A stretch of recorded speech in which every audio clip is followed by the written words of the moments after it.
Morning, everyone. How are you doing? I don't see many of you with your phones out. I'm disappointed. No, don't worry about it. If you feel the need to text at any point, just make sure it's to me, and we'll be quids in. Shouldn't say that really on a gift day, should I? But anyway, there we go. We've been in a little series entitled Bouncing Forwards. And last week we thought about what is success. Today we come to the intriguing theme of kindness is the best drug.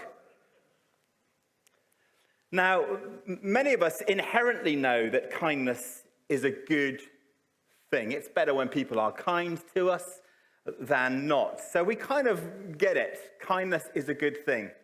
But exactly how much of a good thing is it? Can you quantify it? Check out this video. The thing about kindness is that it's just about the only thing in the world that doubles when you share it. And it's a fact, backed by science. Studies have shown that if you perform just one random act of kindness a day, you'll not only reduce your stress, anxiety, and depression, but your body is flooded with the same hormones that make you and the person you've helped calmer, healthier, and happier. Serotonin, which heals your wounds, helps you relax and makes you feel good. Endorphins, which reduce pain. And oxytocin, which reduces blood pressure and makes you feel more loving and loved. You'll both be more energized, feel less aches and pains, more confident, and could even live longer. And if other people see you helping someone else, they'll be filled with those same feel-good hormones, meaning they're significantly more likely to pay it forward. Like taking that extra moment to hold the elevator for someone, spotting a coffee for a stranger who's just a few cents short, giving your neighbor a hand with their groceries, even just smiling and meaning it. It doesn't take much, but it can make a huge difference for everyone. Kindness can make a huge difference for everyone. Although, did you spot in that video the watch going backwards? I don't think kindness can reduce your age this morning, but it will bring all of those things into play. Kindness is the best drug. Kindness makes a huge difference for everyone. And this morning, our Bible story that Jess just read to us illustrates this for today. The story of the Good Samaritan that Jesus told, which was in response to a question that somebody asked. What must I do to inherit eternal life? Jesus, as he often did, asked the question back when somebody asked a question of him. He says, how do you read it? Well, the person said, it's loving God with all your heart and loving your neighbor as yourself. Do this and you'll live, Jesus said. You've answered correctly. And then he couldn't just stop there. He had to ask one more question. And he asked it to justify himself. Who is my neighbor? And then we're glad he asked the question, I guess, because now we have recorded in Scripture the story of the Good Samaritan. Don't you find that often when you start to try and justify yourself, you find yourself on a slippery slope? Justifying yourself, your behavior, your actions, your loss of temper. Justifying ourselves never ends up in a good place. And here is this person trying to justify themselves, and Jesus tells them this amazing and now familiar story. Who is the Good Samaritan? In our context, in our culture. We'll come back to that in a few moments' time. The story of the Good Samaritan does illustrate, doesn't it, the answer to the question, who is my neighbor? But in 1973, some of you will remember that. Some of you won't. That's okay. In 1973, the Good Samaritan was turned into a research experiment. Two professors, Darley and Batson, this is them. I know that sounds like a solicitor's, doesn't it? But Darley and Batson, they performed a study of the Good Samaritan study. And they took a class of students from Princeton Bible College. This is the Bible College on the screen. And I think there were about 67 participants in this year. They received instructions to go from the college to another room across the university campus to give a talk, distance of about 20 minutes walk. And the instructions varied. One half of the students were told that they had to go and give a talk on their future prospects. Another half were told that they had to go and give a talk on the story of the Good Samaritan from Luke 10. 1/3 were told that they had plenty of time. 1/3 were told that they would just be in time when they arrived. And 1/3 were told that when they left, they were already late.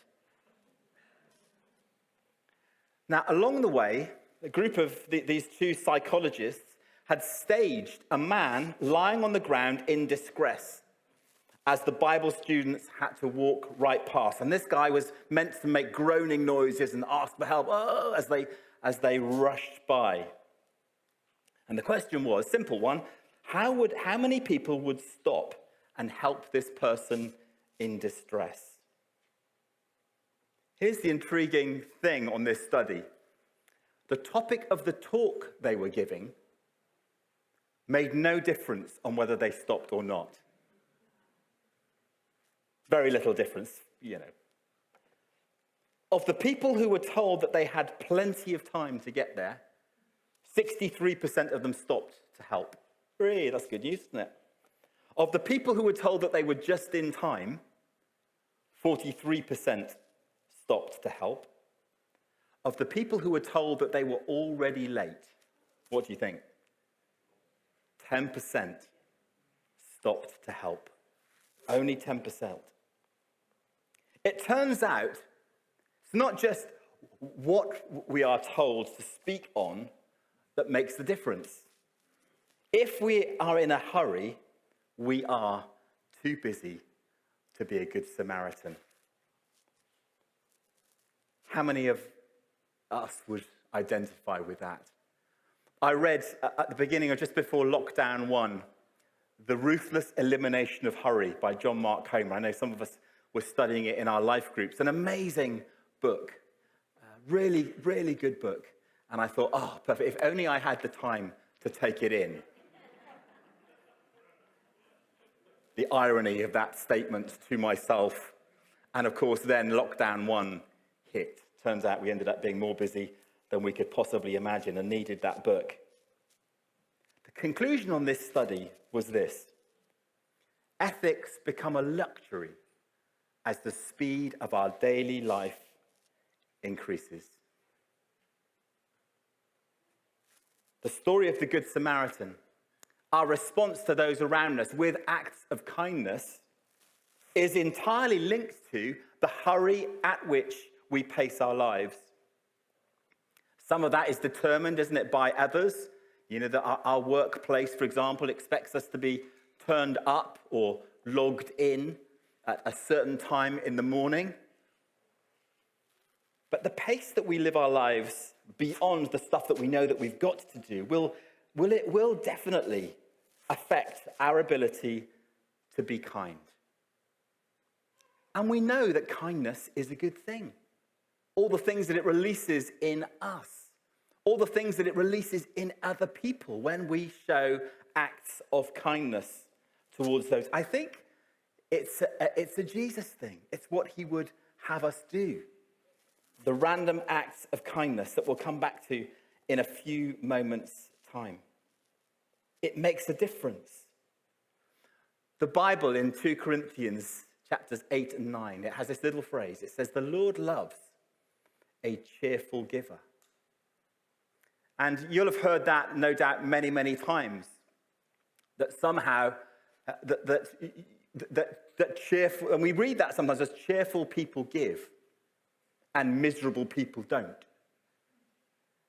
But I wonder whether somewhere in that biblical text is the truth that giving enables you to become cheerful.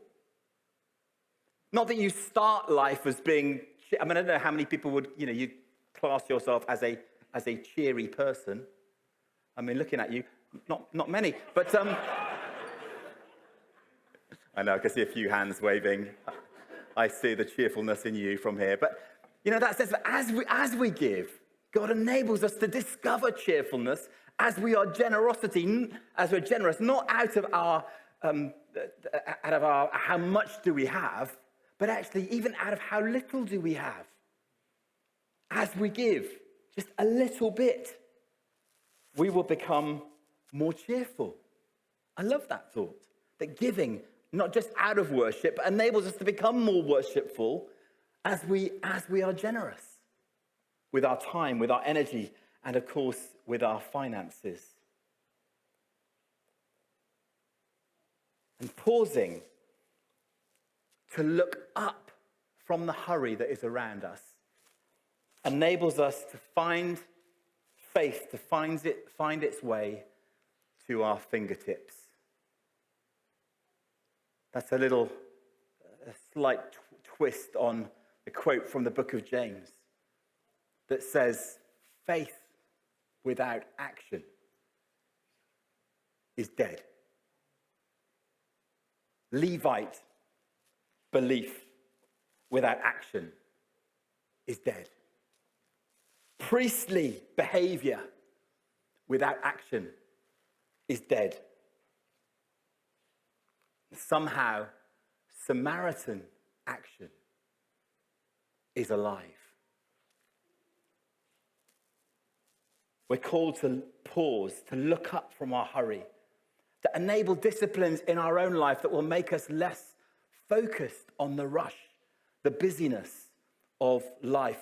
And all of us are caught up in that. It's part of living where we do at the time that we do. We're caught up with the rush. We're caught up, aren't we, with the social media tracking of one's lives.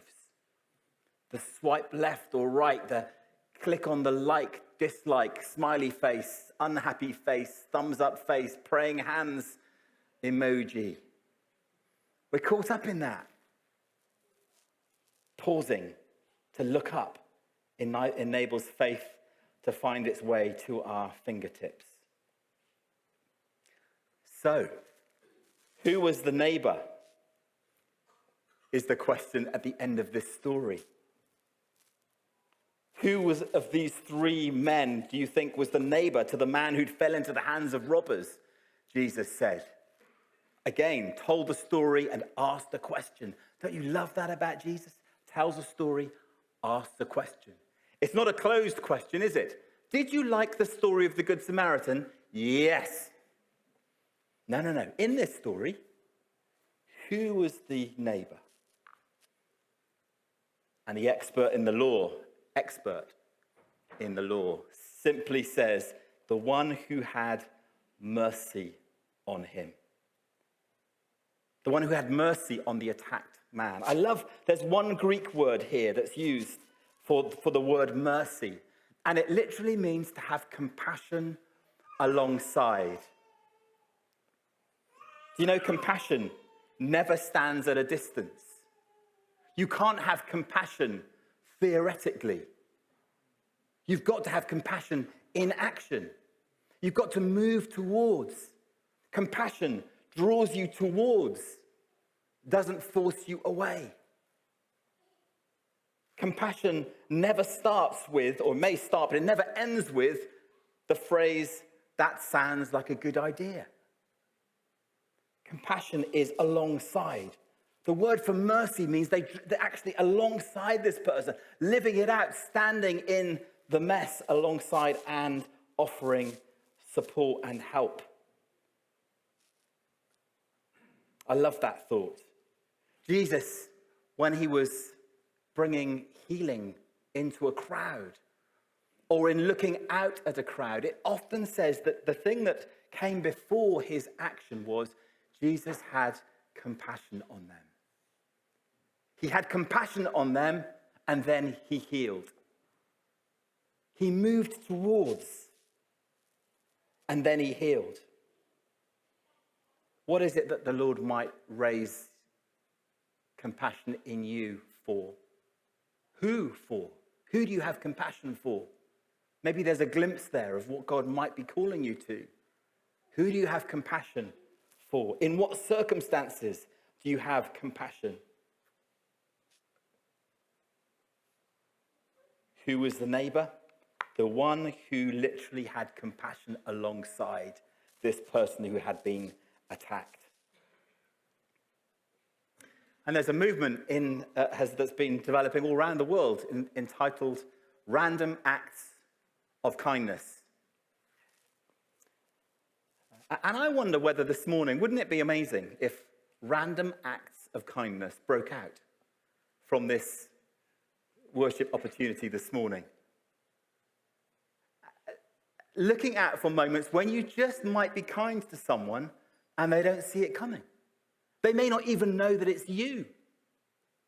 I've, over the years, from time to time, taken it upon myself in a coffee shop to buy a coffee for myself and also to buy one for the person who's coming after me, who hasn't even arrived yet.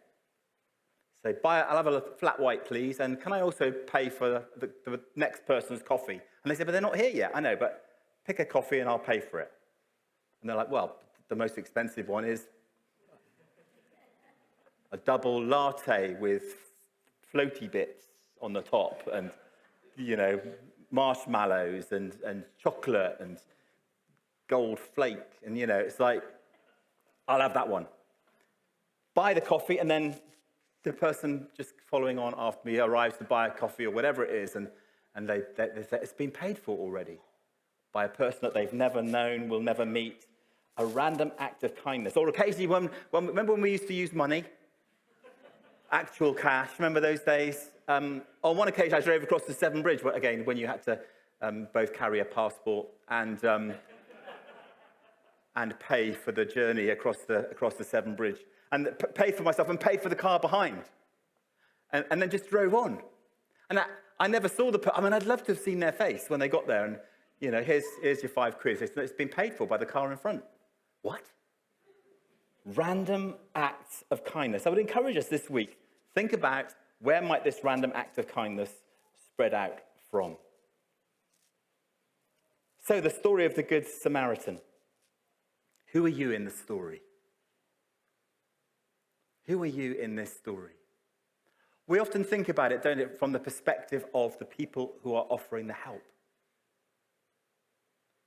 Imagine, though, if you were the attacked person in this story. You were the one being attacked. What would it feel like for the two religious people to wander by, ignoring you? Maybe you're so badly beaten up that you're just aware of a bunch of people pausing to see you and then just to walk on by. What would it feel like to be that person? Maybe the religious spirit of the two people that wandered by may put you off in the first place. Maybe you're thinking to yourself, do you know what? If that's what religion means, then I really don't want to be helped by them. And then the person stops who you least like or expect. That's Jesus' point, isn't it, in the story, the Good Samaritan. The Samaritan was someone who, your average Jew at the time would have detested. They're not proper Jews. They're a sect. We don't believe they're spiritual. And yet this one stops to help. I wonder who your Samaritan might be. Who might be offering support to you, help to you. Just an interesting challenge maybe this week as you reread this story, which I'd encourage you to do, to think about yourself from the perspective of the person who was attacked. Who is your Good Samaritan? What does it feel like to be helped by someone that you didn't think ought to? And what is it like to receive help? We aren't very good at that, are we? Receiving help, acts of kindness that are given towards us. No, you shouldn't do that.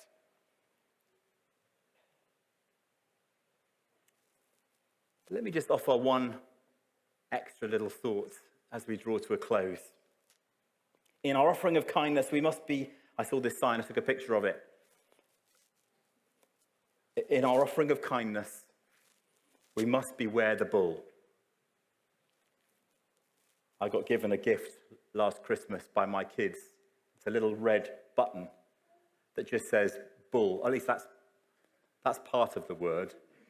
And when you press it, it says the word loudly. Bull.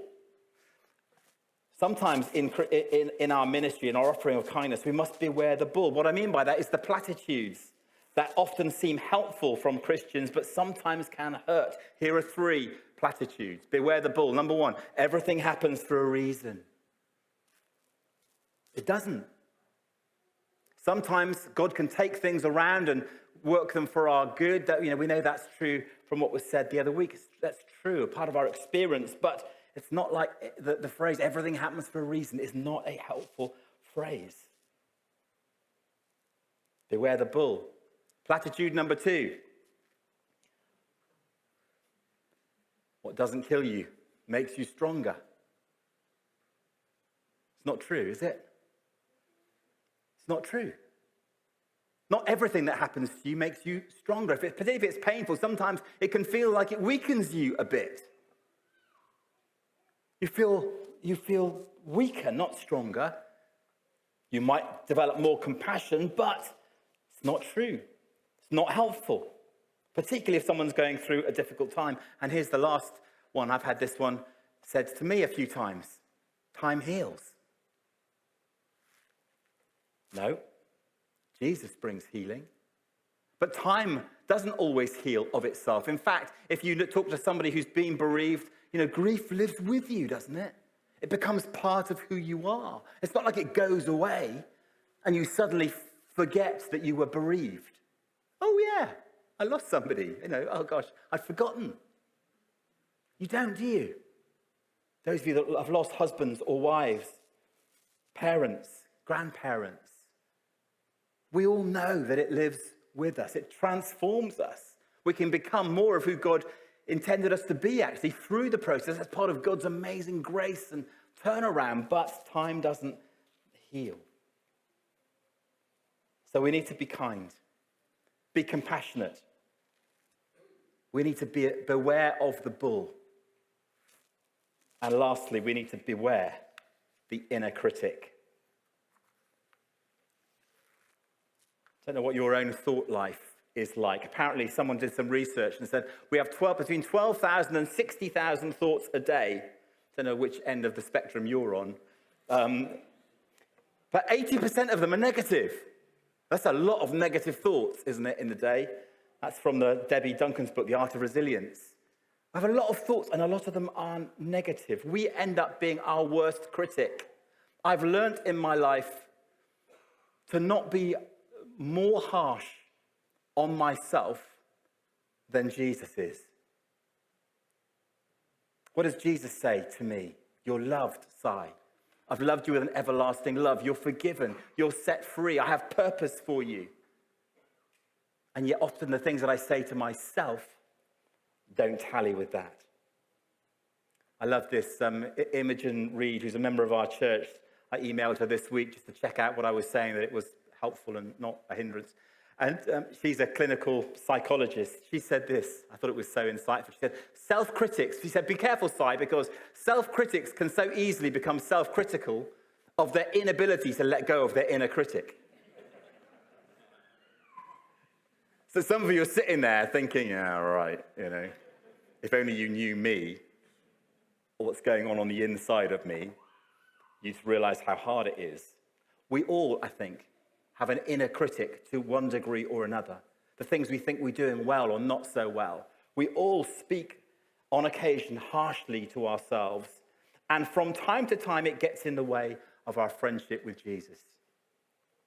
So as we come into land this morning, as we think about kindness being the best drug, it is as we live out of our compassion, our love for Jesus, we develop compassion for others. We then get stuck in. We live to make a difference. Our kindness counts this week. The random acts of kindness that you are about to engage in will impact somebody's life in one way or another, and you will feel more called, more who you are meant to be by doing so.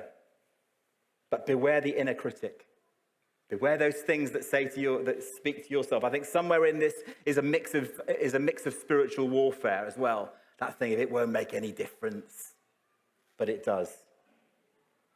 You are loved. You're rejoiced over. You're fearfully and wonderfully made. You are a child of God. So today you can breathe and respond to what God is doing. And as the kids join us, it's great, isn't it? I mean, I think the kids' inner critic stays quiet, doesn't it, for about the first 15 years. Amazing. It just sort of develops. Maybe it develops as we interact with others negatively and we start to believe some of the stuff that's been said over us. But these kids, as they come in, they're like, the inner critic is not present, is it? They're generous receivers. When did your kids last say to you, no, mum, dad, keep your hands in your pocket. These ice creams are on me. Aren't they? They're receivers of generosity. Receivers of the good things that you as parents want to give. And that's a mirror. That's why Jesus said we respond to the good news as like a child. Because kids are just receivers. And we love having you guys around. You're an example to us of what it means to live the Christian life. So we thank you.